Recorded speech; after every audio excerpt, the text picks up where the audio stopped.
Bismillahirrahmanirrahim.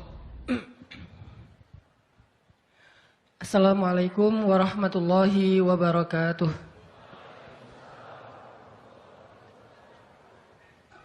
Alhamdulillahi alladzi hadana li hadza wa ma kunna linahtadiya laula an hadanallah. Asyhadu an la ilaha illallah wahdahu la syarikalah wa asyhadu anna Muhammadan abduhu wa rasuluh la nabiyya ba'dah. Radina billahi rabba wa bi Muhammadin nabiyya wa bil islami dina. Teman-teman yang dirahmati Allah Subhanahu wa taala, kita malam ini bahas tentang keep happy. Gimana caranya biar kita selalu tenang menghadapi masalah? Biar tenang ketika kita tahu nilai kita kayaknya anjlok. Biar tenang pas kita tahu judul kita ditolak. Lamaran juga sama, di hari yang sama lagi tuh. Pagi judul ditolak, malam lamaran ditolak. Selama Allah nggak nolak kita kan masih aman nih. Karena apa yang di sisi Allah lebih baik. Gimana caranya kita biar nggak panikan ketika ada masalah. Walaupun sedih, itu fitrah manusia sedih. Cuman ada yang sedihnya wajar, ada yang sedihnya sampai berlarut-larut atau putus asa. Bentuk keputusasaannya macam-macam. Ada yang putus asa dengan bunuh diri. Loncat dari jembatan, ternyata nggak meninggal. Gagal bunuh diri gitu kan. Ada yang putus asanya dengan cara ngelakuin perbuatan dosa. Kayak mencuri atau udahlah saya mah nggak mau peduli lagi dengan hal haram, yang penting saya ambil aja semua proyek gitu. Nah, ini putus asa. Ada yang putus asa dengan nggak mau lagi bertaubat. Dia ngerasa aduh kayaknya saya nggak pernah nasuhan nih taubatnya. Taubat, ulangi lagi, taubat, ulangi lagi. Kenapa kita berputus asa minta ampun ke Allah, padahal Allah nggak pernah putus asa mengampuni kita? Kan aneh nih. Allah tuh nggak pernah putus asa mengampuni kita, nggak pernah bosan menerima taubat kita. Allah nggak pernah bilang, lo datang ntar pasti besok buat lagi. Enggak. Padahal Allah maha tahu kita mungkin besok masih ngelakuin dosa yang sama. Asal kita datang, Allah langsung terima. Seolah-olah Allah tuh kayak husnuzon banget sama kita. Walaupun pastinya Allah tahu tentang apa yang akan kita lakukan di masa yang akan datang. Ini artinya kenapa seseorang jadi putus asa, jadi berhenti untuk mencoba, jadi tidak lagi berharap apa-apa, jadi pesimis, jadi tidak survive dalam masalah, jadi penuh khawatir menghadapi hidup. Ada masalah dikit kayaknya udah kiamat dunia, padahal kuota habis doang nih. Langsung, aduh kuota habis jam 11 malam. Biasanya kan jam 11 itu jam chatting tuh sampai jam 1. Atau jam 11 malam kuota habis, padahal tadinya pengen ngebangunin dia. Iya dia gitu kan. Jam 2. Gampang pakai aja kuota doa. Ya Allah bangunkanlah dia. Tiba-tiba dia tetap bangun. Dia bangunin kita akhirnya. Ini bisa aja terjadi. Yang jelas gimana sih cara biar kita keep happy, tetap bahagia walaupun gak bisa jalan-jalan jauh. Tadinya pengen jalan sama teman-teman, ternyata duitnya gak cukup. Kita lihat teman-teman kerjanya traveling aja. Ke Lombok, ke Batu Karas. Kerjaannya keliling aja. Dan kita aduh pengen juga ngeliat pantai misalnya, ke gunung, touring sama teman-teman. Ternyata tapi saya nggak punya motor, saya nggak punya uang, saya nggak punya waktu dan seterusnya. Bisa nggak kita tetap bahagia seperti mereka walaupun nggak ngerasain pengalaman-pengalaman asik seperti yang mereka rasain? Gimana caranya biar ketika kita sujud itu sama nyamannya dengan ketika kita tidur di atas pangkuan istri? Belum ya? Gak tahu sih rasanya. Pokoknya tuh keren banget loh. Salah satu yang bikin saya kalau nggak bisa tidur itu tipsnya adalah tidur di atas pangkuan istri. Langsung tidur. Cuman masalahnya susah bangun. Nah ini nih, gimana caranya kalau kita sujud rasanya senyaman itu? Gimana caranya? Bukankah kita selama ini mungkin, kita atau saya lah, pas sujud pengen cepat bangun. Gimana caranya sujud nggak bangun-bangun? Pas kita sujud, aduh pengen lama gitu sujudnya teh. Terutama kalau sholat sendiri. Kalau sholat jamaah memang nggak boleh. Kenapa? Karena hajat orang beda-beda. Nabi kalau sholat jamaah mah standar-standar aja. Tapi giliran sholat sendiri itu sampai orang kewalahan ngikutin Nabi. Dan itu bukan cuma Nabi, sahabat juga kayak gitu. Siti Aisyah, istri Nabi itu. Siti Aisyah itu pernah sholat duha, kurang lebih 4 jam, itu cuma baca 1 ayat doang loh. Famannallahu alaina wa waqana adzabas samum. Dia baca sendiri, agak keras karena dia di dalam rumah sendiri. Lewat seorang sahabat, lewatin rumah Aisyah mau ke pasar, mendengar, oh Aisyah lagi sholat. Famannallahu alaina wa waqana adzabas samum. Nangis. Akhirnya sahabat ini pergi ke pasar. Dia belanja segala macam, balik lewat lagi rumah Aisyah. Setelah kurang lebih 2 jam. Pas dia lewat lagi rumah Aisyah, dia masih mendengar Aisyah membaca kalimat Famannallahu alaina wa waqana adzabas samum. Nangis lagi. Jadi 1 rakaat dengan 1 ayat itu bisa 2 jam, 3 jam yang dilakukan oleh para sahabat. Kenapa kok betah banget? Sama kayak kita betah banget nonton film, betah banget dengerin musik kesukaan kita, diulang-ulang lagu yang sama kan ya. Mungkin 1 lagu itu durasinya sebutlah 2,5 menit, 2,5 menit. Tapi diulang-ulang bisa sampai setengah jam mendengar lagu yang sama. Bukan 1 album, 1 lagu. Kenapa kita betah? Nah gimana caranya? Kita juga dapat kebetahan kayak gitu ketika dengerin bacaan Al-Quran. Ketika kita membaca Al-Quran sendiri. Ketika kita sholat. Sampai ada istri Nabi sholat sambil ngikat badannya di dinding. Jadi dia bikin tali ke dinding gitu. Terus dia ikat badannya. Sehingga kalau dia udah gak kuat lagi, dia bersandar dengan ikatan tali di badannya. Saking lamanya berdiri sholat. Coba bayangin. Berarti kan semalaman tuh. Kalau udah gak kuat, dia berdiri itu sambil badannya keikat di tali. Dan Nabi melihat itu menangis karena melihat kesungguh-sungguhan para sahabat dan sahabiat dalam beribadah kepada Allah. Dan itu bukan paksaan siapapun. Nabi gak pernah maksa kayak gitu. Mereka sendiri berinisiatif. Jadi tutorialnya dibikin sendiri gitu. Duh, saya sholat kalau malam-malam kayak gini jadi agak gak kuat. Atau saya lagi sakit nih, lagi lemes nih, lagi kurang makan. Ya udah deh, agar tetap bisa berdiri. Dia ikat tali, dia ikat ke badannya, terus berdirinya kayak orang-orang setengah sadar gitu. Nah ini menunjukkan ada kenikmatan yang luar biasa yang mereka dapetin ketika mereka dekat dengan Allah Subhanahu Wa Taala. Gimana sih caranya biar kita bisa kayak gitu? Gimana caranya kita entertain kita itu adalah zikrullah. Boleh-boleh aja kita entertainnya nonton film, dengerin musik-musik yang positif. Entertain kita mungkin chatting, entertain kita mungkin update status, entertain kita mungkin kepoin mantan misalnya. Boleh-boleh aja selama masih wajar. Tapi bisa nggak entertain kita yang lain itu zikrullah. Dengan mengingat Allah kita jadi terhibur gitu. Dan itu entertain luar biasa pahalanya. Gimana caranya? Ini yang kita pengen belajar malam ini. Sehingga kita bisa tetap happy walaupun dalam keadaan tadi akhir bulan, dalam keadaan habis diputusin, dalam keadaan ditolak, dalam keadaan bingung, galau, segala macam termasuk habis pulsa. Tetap bisa happy. Pas telepon, pulsa Anda tidak mencukupi. Masya Allah. Gitu. Senyum gitu ya. Bukan, mana nih apa panik. Biasa aja. Nah ini kita perlu belajar. Saya juga merasa butuh mempelajari lagi gimana caranya biar bisa ngerasain itu. Dan nasihatnya bukan dari saya. Karena saya juga masih belajar, belum istiqomah amat nih. Tapi nasihatnya dari para ulama yang diambil dari ayat Al-Quran dan hadis-hadis Rasulullah SAW. Nah sebelumnya coba kita perhatiin dulu kisah tentang ketenangan dengan mengingat Allah tuh kayak gimana. Salah satunya ada di surat At-Taubah yang terkenal. A'udzu billahi minasy syaithanir rajim. Illa tansuruhu faqad nasarahu Allah.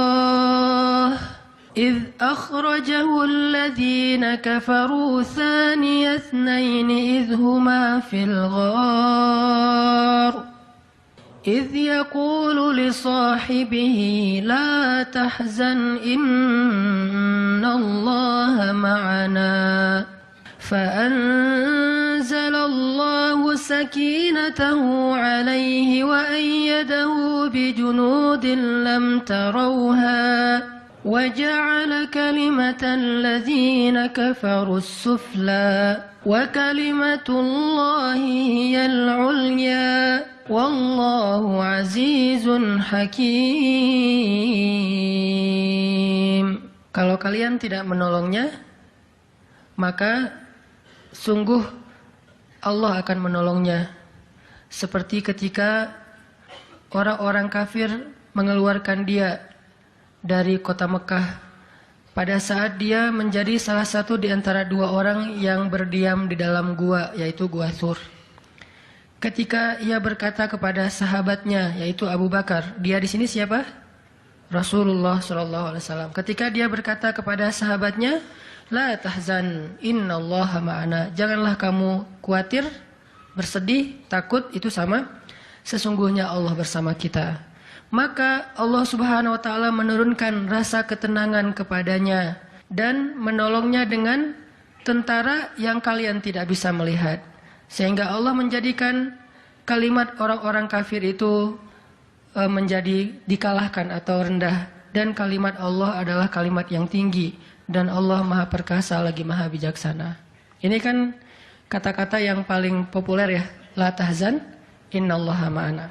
Tips pertama kalau kita pengen bisa lebih tetap tenang, happy ketika kita dalam tekanan adalah kita tuh memang harus punya sahabat yang selalu mengingatkan kita kepada Allah Subhanahu wa taala. Sahabat yang mengingatkan kita kepada Allah. Ini yang terjadi kepada Abu Bakar As-Siddiq. Sekelas Abu Bakar yang imannya sampai ke derajat Siddiq, bukan cuma mukmin loh, Siddiqun. Kan ada mukmin, ada muttaqin, ada siddiqin. Ini udah derajatnya Siddiq. Arti Siddiq itu udah nggak ada lagi keraguan di hatinya. Udah nggak ada lagi masalah sedikit pun. Ketika orang-orang ragu, Abu Bakar tetap yakin. Salah satu kasusnya pas Nabi pulang Isra Mi'raj. Nabi bilang bahwa saya baru pulang dari Palestina dan baru naik ke langit semalam. Diberitakan ini kepada orang-orang kafir Quraisy, tapi orang-orang kafir Quraisy nggak percaya. Lalu ketika para sahabat-sahabat lain mendengar, mereka kayak ragu-ragu gitu, bener nggak ya, bener nggak ya? Lalu ketika ditanya kepada Abu Bakar, ya Abu Bakar, lihat tuh teman kamu makin gila aja. Emangnya kenapa, kata Abu Bakar? Dia ngaku-ngaku baru pulang dari dari Palestina. Dia ngaku-ngaku baru pulang dari langit. Katanya Isra dan Mi'raj semalaman, dalam waktu 1 malam. Lalu Abu Bakar bertanya, siapa yang bicara kayak gitu? Dia atau kalian? Kata mereka, Muhammad yang ngomong kayak gitu langsung kepada kami. Kata Abu Bakar, kalau Muhammad yang ngomong kayak gitu, maka benar. Dia nggak mau tanya gimana caranya, berapa lama waktunya, kapan, siapa yang membawa dia. Nggak nanya apapun. Kalau Muhammad yang ngomong, maka itu benar. Ini artinya siddiq. Nggak banyak tanya, percaya banget. Kalau ayatnya kayak gitu, udah cukup. Kalau hadisnya kayak gitu, udah cukup. Kalau kata ulama kayak gitu, saya ikut. Nggak ada, kenapa kayak gini dan seterusnya, nggak. Ini menunjukkan Abu Bakar itu orang yang sangat luar biasa imannya. Tapi, dia tetap manusia. Gimana pun imannya udah kuat, mantap, siddiq, ketika ada masalah, sifat dasar manusia itu keluar lagi, yaitu khauf, rasa khawatir, takut. Dan yang luar biasa, khawatir dan takutnya Abu Bakar itu bukan untuk keselamatan diri beliau. Abu Bakar itu khawatir terhadap keselamatan Rasulullah SAW. Jadi bukan keselamatan Abu Bakar. Kalau kita mungkin khawatir terhadap keselamatan diri sendiri nih.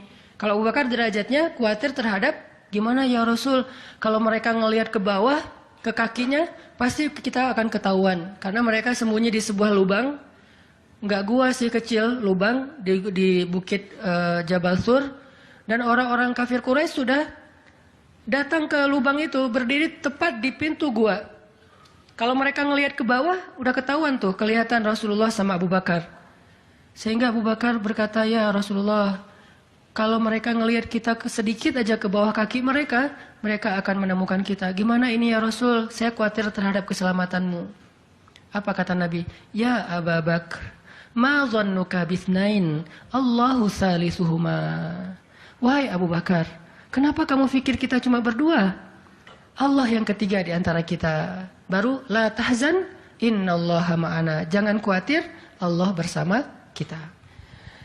Kata-kata ini kalau diucapkan oleh orang solih pada waktu yang tepat ketika kita ngalamin satu masalah besar, itu akan luar biasa memberikan efek ketenangan buat kita. Tapi waktu yang tepat. Kalau normal-normal aja kayaknya agak kurang ngaruh nih. Makanya kata-kata kayak gini itu timingnya tuh harus pas. Dan yang mengatakan orang yang memang punya aura kesolehan yang luar biasa. Sekelas Rasulullah kurang apa? Itulah sebabnya kenapa kita harus punya banyak. Atau setidaknya kita punya seorang sahabat, seorang teman yang solih, yang sering mengingatkan kita. Minimal istri.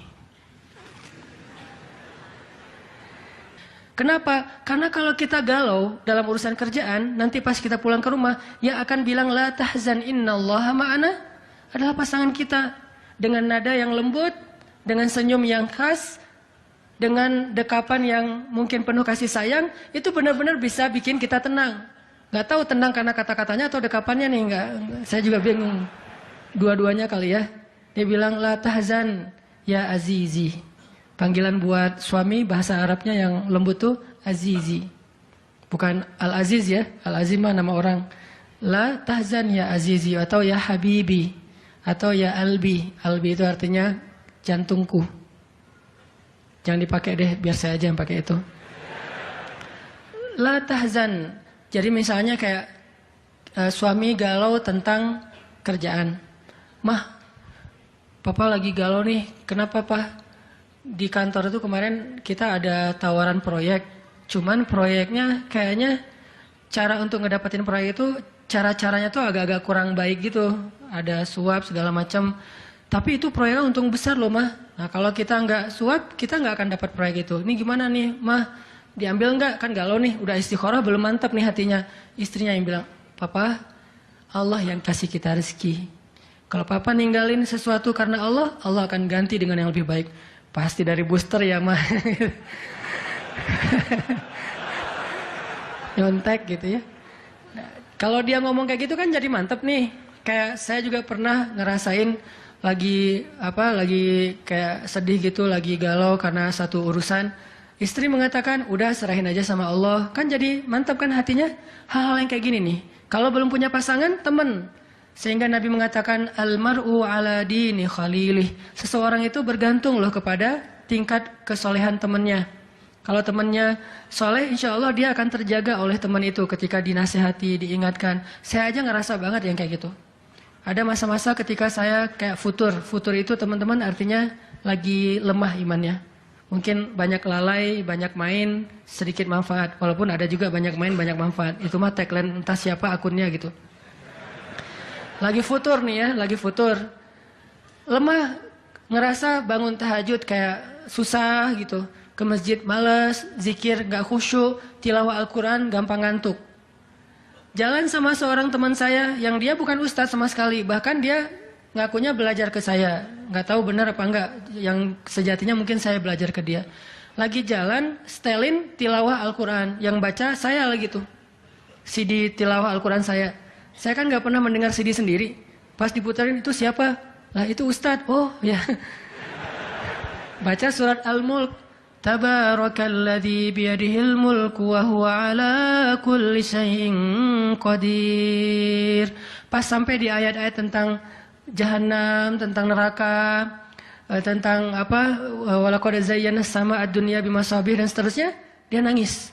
Dia nyetir nih, dia nangis. Saya ketika ngelihat dia nangis, saya dapat hidayah. Jadi saya dapat hidayah bukan hanya dengan mendengar bacaan itu, tetapi karena dikondisikan oleh seorang teman, saya ngerasa, duh, Masya Allah ya, dia yang dengerin bacaan saya bisa nangis. Saya dengerin diri saya sendiri, nggak nangis. Kan ada masalah nih. Akhirnya saya jadi insaf. Insaf itu kemudian istighfar, astagfirullah, Allah saya kayak ada masalah nih. Mulai belajar dari dia, Pak, gimana sih kok bisa kayak gitu? Ustadz kan lebih tahu ilmunya mungkin, tapi kalau pengalamannya Bapak pasti lebih tahu. Rahasianya apa? Ternyata rahasianya emang dia orang yang nggak pernah dengar yang lain selain mendengar bacaan Al-Quran. Jadi buat dia bacaan Al-Quran itu benar-benar entertain buat dia. Oh berarti kita harus lebih banyakin lagi dengerin Al-Quran. Kalau kita dengar musik sekali, berarti dengar Qurannya 3 kali harusnya. Baru masih agak-agak proporsional nih. Sehingga gampang kesentuh, hatinya itu mudah. Tapi pelajarannya tetap teman yang ngebawa kita kepada sesuatu.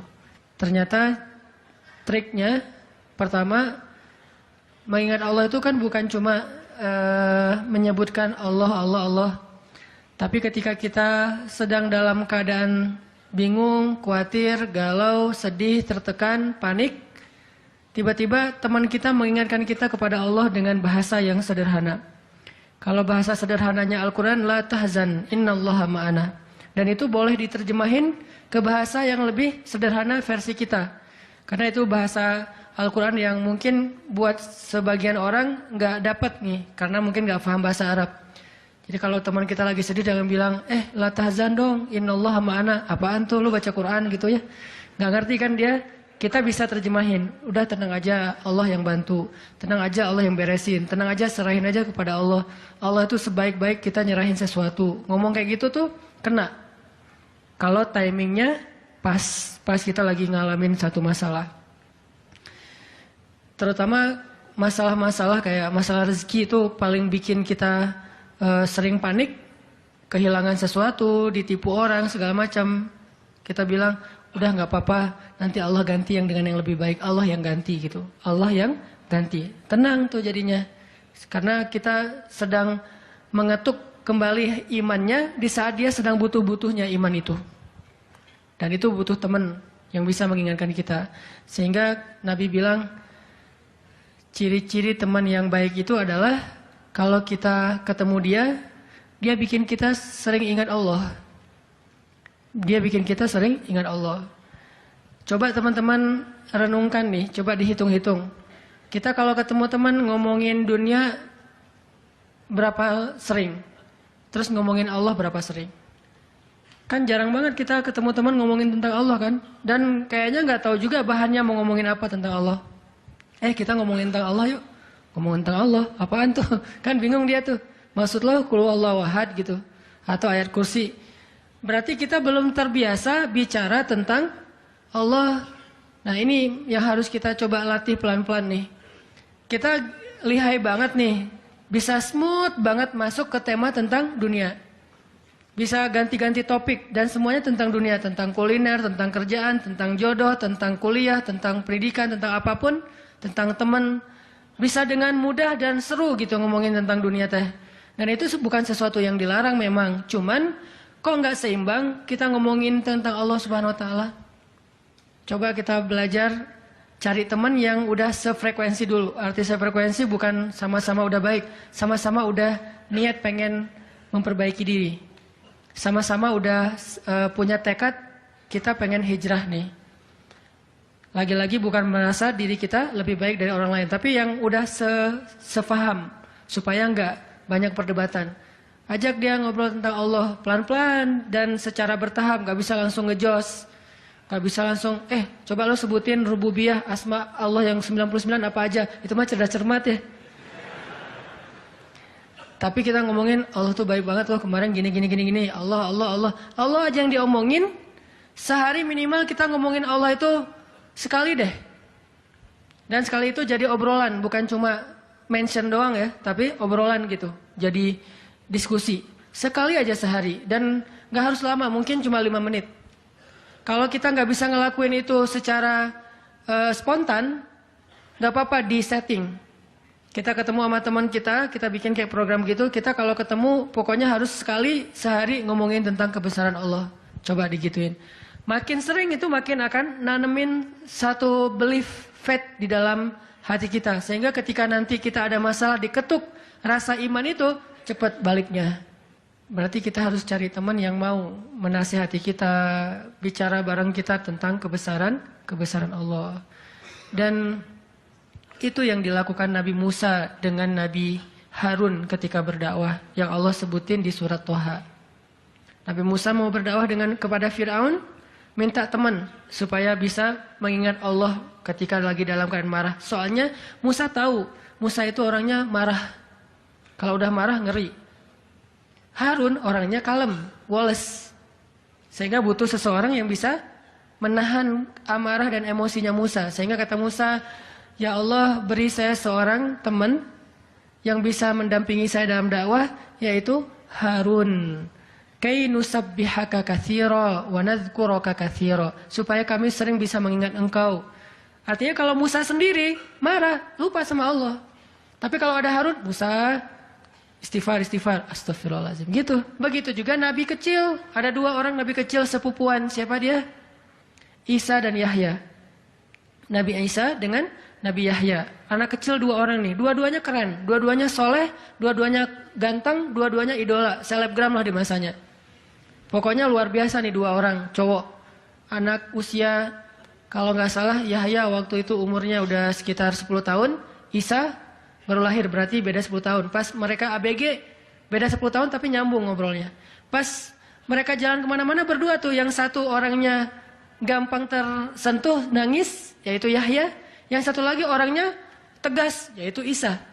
Sehingga kalau Isa lagi marah, Yahya yang mengingatkan, Isa tenang. Akhirnya tenang. Pas Yahya terlalu kayak baper gitu, aduh kasihan. Yahya itu kan orangnya kasihan, gampang kasihan, sehingga jadi agak-agak kurang tegas. Kata Isa, nggak bisa gitu dong. Akhirnya diingatkan. Nah ini pentingnya teman. Nabi aja butuh teman. Kalau kita mau kepo dikit nih, kenapa sih Rasulullah memilih Abu Bakar untuk nemenin hijrah? Kenapa nggak Umar gitu, supaya aman? Hijrah bareng Umar, siapa yang berani ngejar coba? Umar berdiri depan Ka'bah. Ya ayuhan nas, ya ma'syara Quraisy, wahai manusia, wahai orang Quraisy, fa'lamu anni muhajir. Ketahuilah saya pengen hijrah, kata Umar. Siapa yang pengen istrinya jadi janda, anaknya jadi yatim, tunggu saya di balik bukit itu. Ada yang berani? Diam semuanya. Coba Rasul kalau hijrah bareng Umar, enak kan? Wahai orang-orang Quraisy, wahai manusia, saya sama Rasul nih mau hijrah. Siapa yang berani nunggu saya di balik bukit itu? Kalau enggak dia akan hilang kepalanya. Enggak ada yang berani kan? Kenapa Rasulullah milih orang yang lemah seperti Abu Bakar? Udah kurus, lemah, dan kaumnya kabilah yang lemah. Bani Taim. Bani Taim itu lemah kabilahnya. Enggak seperti kabilahnya Umar bin Khattab. Kenapa bukan Umar? Kenapa bukan Hamzah? Hamzah itu pemanahnya para sahabat, pemanahnya orang-orang Mekah. Dan juga nggak ada yang berani sama Hamzah. Hamzah mukul Abu Jahal di depan orang banyak, nggak ada yang berani balas. Ketika Abu Jahal mukulin Rasul lagi sholat depan Ka'bah, Nabi lagi sholat digebukin sama Abu Jahal. Dibelain sama Abu Bakar ikut digebukin. Akhirnya wajah Abu Bakar itu nggak dikenali lagi, saking babak belur. Itu digebukin sama Abu Jahal dan teman-temannya. Ketika Hamzah dengar berita itu, langsung Hamzah pergi ke tempat orang-orang ngumpul, dicari mana Abu Jahal, dipukulin sama Hamzah sekuat-kuatnya sampai berdarah-darah Abu Jahal, tapi orang Quraisy nggak ada yang berani balas. Saking terpandangnya Hamzah. Kenapa nggak dengan Hamzah, pamannya sendiri? Atau kenapa nggak dengan Utsman gitu, yang kaya raya, yang bisa memberikan fasilitas VIP untuk Rasulullah, naik mobilnya Alphard gitu, nyaman hijrah. Kenapa Abu Bakar yang udah jatuh miskin, fisiknya lemah, kabilahnya tidak dipandang? Kenapa? Karena Abu Bakar itu yang paling solih di antara semua sahabat. Jadi pilihannya kesolihan, bukan kekuatan fisik. Kenapa? Kesolihan itu bisa menutupi kekuatan fisik yang kurang. Kenapa? Allah yang maha kuat. Kesolihan bisa menutupi kurangnya harta, Allah yang maha kaya. Kesolihan bisa menutupi kekurangan dari dukungan kabilah. Allah lebih banyak lagi dukungan dari langit dan bumi. Yang dicari oleh Rasulullah itu adalah teman yang soleh. Ya Abu Bakar, temani saya hijrah. Siap ya Rasulullah. Hasilnya apa? Dikejar-kejar sama orang Quraisy karena mereka nggak takut dengan Abu Bakar. Tapi ketika mereka mau ketemu dengan Rasulullah dan Abu Bakar di dalam gua, Allah palingkan wajah mereka dari melihat ke bawah kaki mereka. Allah punya banyak cara. Ada ulama yang bilang bukan cuma dipalingkan, tapi tiba-tiba merpati bikin sarang di situ laba-laba. Walaupun ada perdebatan di antara ulama ini hadisnya sahih atau enggak. Yang jelas, yang pasti nih Allah melindungi mereka dengan banyak cara sehingga nggak bisa ditangkap. Allah yang bertindak. Jadi butuh teman yang soleh. Walaupun nanti kenyataannya teman yang soleh ini malah ditenangkan oleh Rasulullah, bukan Rasulullah ditenangkan oleh dia gitu. Kan nyari teman yang soleh biar bisa menenangkan nih. Ternyata pas ada masalah, Rasul gimana? La tahzan, innallaha ma'ana, tenang, udah beres. Bisa nggak kita coba latihan ini? Kalau kita berteman dengan seseorang, niat kita pengen saling mengingatkan. Wa tawasau bil haq, yaitu mengingatkan tentang Allah. Wa tawasau bis shawab, Itu kayak gitu tuh ayatnya. Pertama hak dulu, kedua sabar. Kalau nasihatnya udah benar, insya Allah sabar. Jadi kalau kita pengen menasihati teman kita atau dinasihati oleh teman kita supaya lebih kuat, bisa tough, bisa survive dalam masalah, minta dia menasihati kita al-haq. Dan siapa al-haq? Allah Subhanahu wa taala. Wa tawasau bil haq artinya saling menasihati dengan nama Allah. Udah serahin aja sama Allah. Allah itu maha ini sebutin dengan bahasa sederhana. Langsung sabar jadinya. Langsung lebih kuat, lebih tenang. Itu yang pertama teman-teman. Kita sering berteman dengan orang yang insya Allah dia yakin sama Allah lebih kuat daripada kita. Imannya lebih mantap daripada kita. Yang kedua, gimana caranya biar kalau kita menyebut nama Allah, kalau kita sholat, kalau kita berzikir itu jadi lebih tenang gitu, lebih happy. Karena sebetulnya orang mukmin itu bahagianya itu ada di dalam hati. Kalau bahasa Ibnu Taimiyah, surgaku itu di sini. Surga orang mukmin itu di hati. Surga kita itu bukan rumah, surga kita itu bukan mobil, surga kita itu bukan pekerjaan, surga kita itu bukan tempat jalan-jalan, tapi semua itu kebaikan, kesenangan. Cuman surga kita ada di sini. Dan ini kita bawa kemana-mana. Jadi nggak susah menemukan surga teh. Aduh, bete nih kenapa nggak bisa jalan? Bete nih kenapa nggak bisa nonton? Bete nih kenapa nggak bisa nyaman di rumah? Bete nih kenapa? Gampang bete karena surga kita bertempat di sesuatu tempat yang sulit untuk kita jangkau.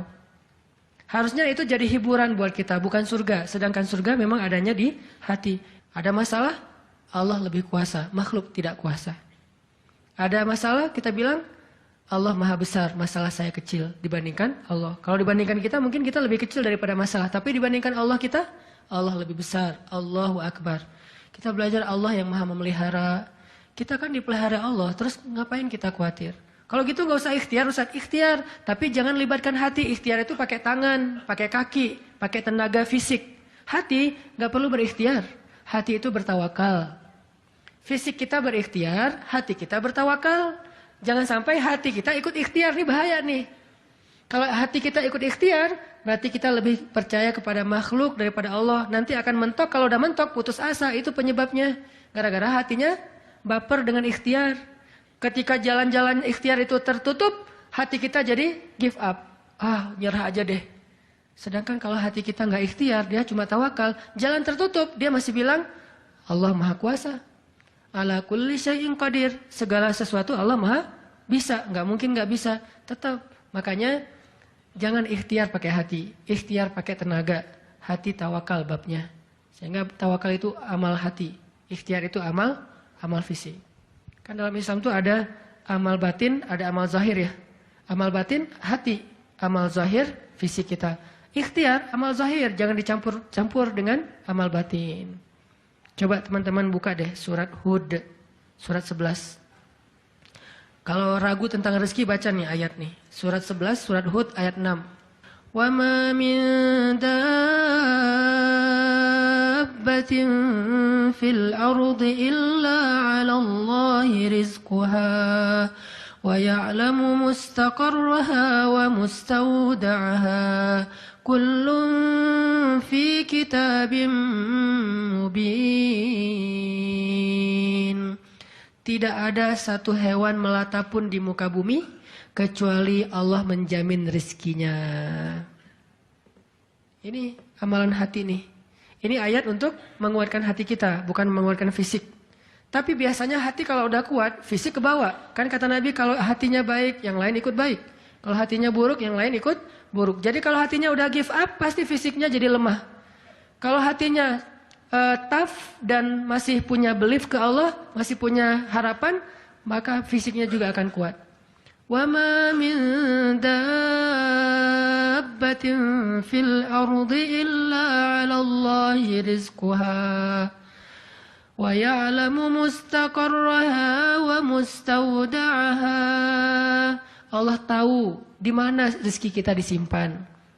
Allah tahu kemana kita akan membelanjakan rezeki itu. Semuanya tertulis di dalam kitab yang jelas. Allah yang tahu.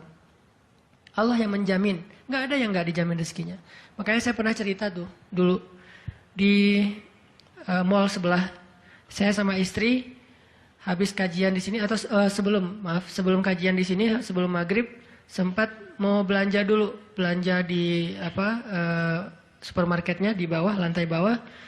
Dari lobi kita mau ke bawah itu cari eskalator kan ya, belok kanan cari eskalator. Ternyata salah ngambil jalan. Kita habis belok kanan langsung belok kiri. Harusnya kalau belok kanan lagi sekali lagi langsung eskalator turun tuh. Pas karena kita belok kiri, akhirnya kita muter. Gara-gara muter, ngelewatlah sebuah stand baju kaos yang lagi diskon.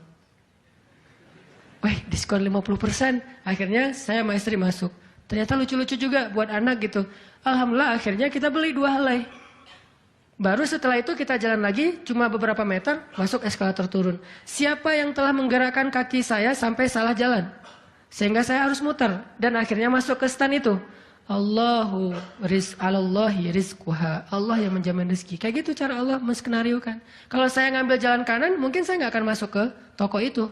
Berhubung saya ngambil jalan kiri, akhirnya muter, masuklah ke toko itu. Allah punya banyak cara. Kenapa kita khawatir dengan stand orang lain yang mungkin lebih dekat ke pintu, lebih dekat kepada stage yang di tengah kalau bikin event segala macam. Kenapa? Kita udah ikhtiar, dapatnya cuma ini. Kayak lagi ada event, kayak festival gitu, kayak ada bazar, kita punya banyak stand. Stand kuliner kita paling pojok, dekat toilet. Stand kuliner teman-teman kita tuh paling depan. Dan di situ stage banyak acara tausiah segala macam. Oh, kayaknya di situ lebih laku. Belum tentu juga. Bisa jadi pada waktu itu banyak orang yang sakit perut atau apa akhirnya ya lewat. Aduh, ini kayak seru juga nih di sini nih, makan di sini. Gak usah jauh-jauh sambil nunggu makan. Allah yang punya cara. Saya kan pernah cerita kesasar sampai ke Cirebon.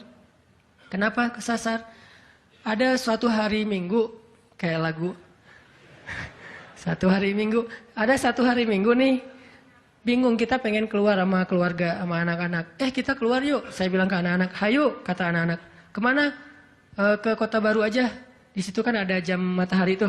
Kita lihat jam matahari. Hayu, naik mobil, masuk tol nih. Pas sudah masuk tol Paster, berubah pikiran. Terlalu dekat, gak berasa liburan ya? Ya, terus mau kemana? Ke Jakarta aja yuk, ke Ancol. Ada pantainya. Oh, hayu, ke Dufan. Jalan, akhirnya nggak jadi belok pada larang, lurus. Niatnya ke Ancol. Sebelum Cikampek, berubah lagi pikiran. Ancol mah pantainya gitu-gitu aja ya, udah pernah ya. Terus gimana dong, cari pantai baru deh yang di daerah Indramayu, Cirebon gitu. Siapa tahu ada yang lebih bagus, yang masih virgin. Boleh, keluarlah Cikampek. Waktu itu belum ada tol Cipali ya, keluar Cikampek. Akhirnya nyisir, Subang, Indramayu. Nggak dapat pantai yang kita nyaman nih. Berhenti sebentar, nggak nyaman, ini banyak sampah. Akhirnya jalan lagi. Sampai dari pagi keluar, asar makan empal gentong di Cirebon. Siapa yang mendatangkan saya ke warung empal gentong itu? Pas kita masuk, orangnya bahagia banget gitu. Kelihatan kalau dari pagi itu belum ada yang datang, belum ada pelanggan, sepi warungnya. Karena tempat parkirnya agak nyaman, langsung parkir di situ, makan empal gentong, dan ternyata enak, kita bungkus. Orangnya tuh, alhamdulillah nih datang dari pagi belum ada yang datang, senang gitu. Dan saya bilang, Pak, tahu nggak saya dari mana? Dari mana? Dari Bandung. Mau kemana emang? Nggak kemana-mana. Muter.